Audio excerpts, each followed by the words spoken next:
So in the second example, we'll see how to get the largest out of three numbers a, b and c. So we'll go here, we create a sub procedure named as largest of 3. I declare 3 variables, a as integer, similarly b as integer and c as integer.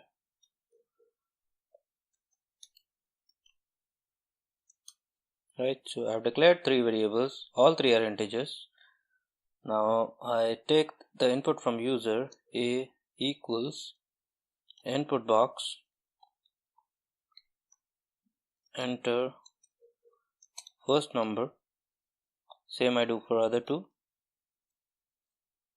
b and c, and this one is second and this one is third. Now I have 3 numbers. The user has entered 3 numbers. Now I need to put a condition to find out which one is the largest. Now if we go and check theoretically, to make sure that a is largest, we need to check a with b as well as c. So if a is greater than b and c, in that case we can say that a is largest.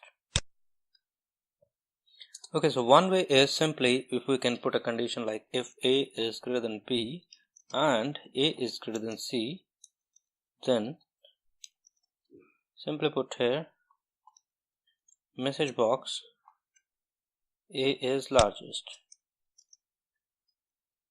right? Similarly, for b to be largest, we need to put a condition that if b is greater than a and b is greater than c, so if b is greater than other two, we can say that b is largest. Similarly, for c, we can check c with other two numbers, and if it is greater, we can say that c is largest. So I've checked c with a and b, and thus we can conclude that c is largest. So we have added 3 if blocks, first one, second one and third one. So let us see when we run it what happens. 10, 20 and 30, it gives me that c is largest. Now the drawback of this approach is, you see, it asks me for number 10, it asks me for another number 20, and it asks me for the third number also, let's say 40, right? Though we have not yet put the condition when 3 numbers are equal, or let's say 2 of them are equal. I'm assuming that all 3 numbers are unique and they're not equal anyways. Otherwise we need to put a condition for that also. So you see here, it comes here and check the condition. It moves out of the loop because out of the conditional statement, but it checks this condition first, right? So it is checking this condition, it goes to second, it is checking the second condition also, and it is checking the third condition also, right? So the execution time is basically for every scenario, if we have 3 numbers, it is going to check 3 conditions. Now always our approach should be, the program should execute in minimum number of steps, or the execution steps.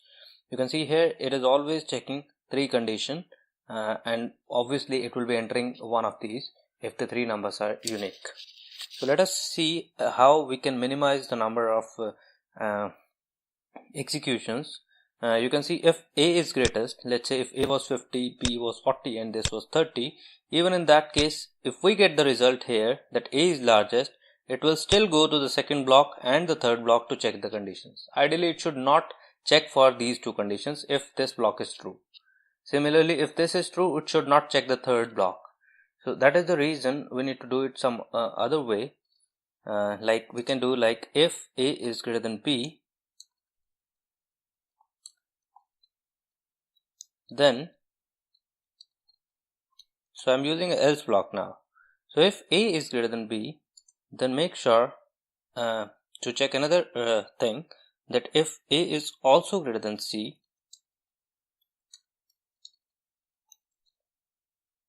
so if a is greater than b, that means we are talking about this block. So in this entire block, a is greater than b.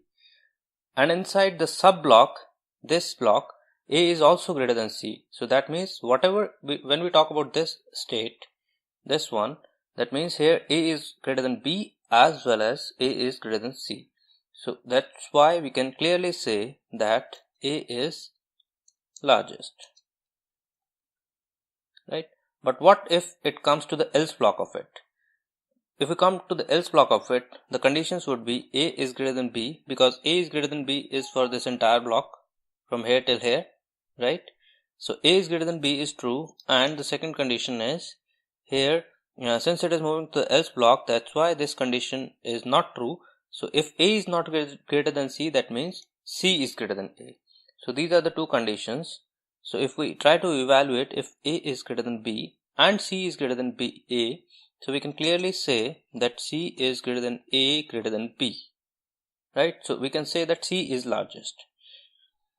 So I'll print here message box, C is largest, right? This block is over now.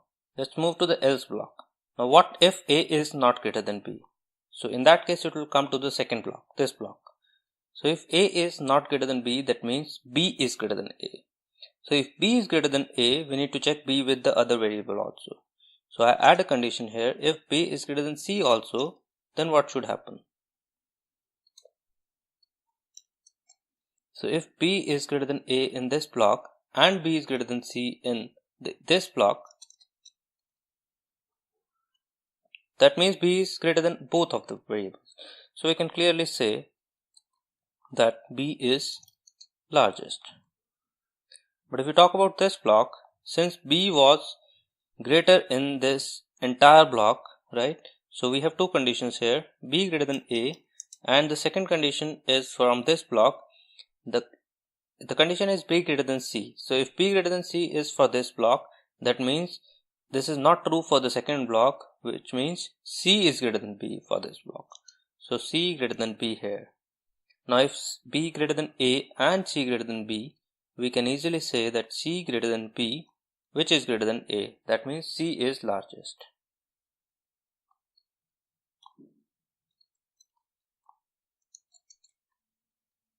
Right, so we are done with it now.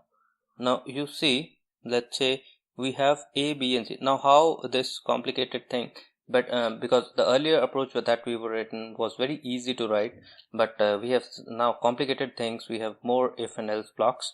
Now let's see how it actually helped us. So let's say we have input 10, the second input 20, and the third input 30. So it checks first condition, right? 10 greater than 20, which is false in this case. It goes to the second block. You can see that it did not execute the second check. It didn't check for A, compare A with C. In our previous logic, it was comparing A with B as well as A with C. So it is not checking this part. So it goes here, it checks whether B is greater than C. So it skipped this part also. So it came to know that B is greater than A as well as B is less than C, so C is the largest, right? So you see that only two conditions got checked here. Now if we reverse it, let's say I enter 30, 20 and 10. So if we check here, if we go here, I add a breakpoint here. So 30, 20 and 10. So if you see here, the first condition got checked, right? So it entered here, checked for the second condition, and it says that A is largest, and it simply moves out of the loop.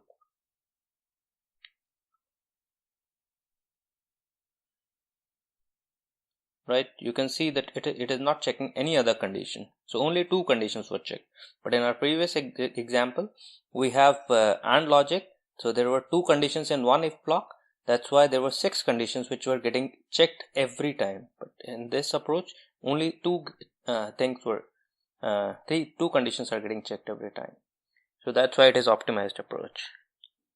So keep watching the next tutorial, which is about smallest of 3 numbers. Again, we're following the same approach. We'll see how to find out the smallest of 3 numbers. Thank you.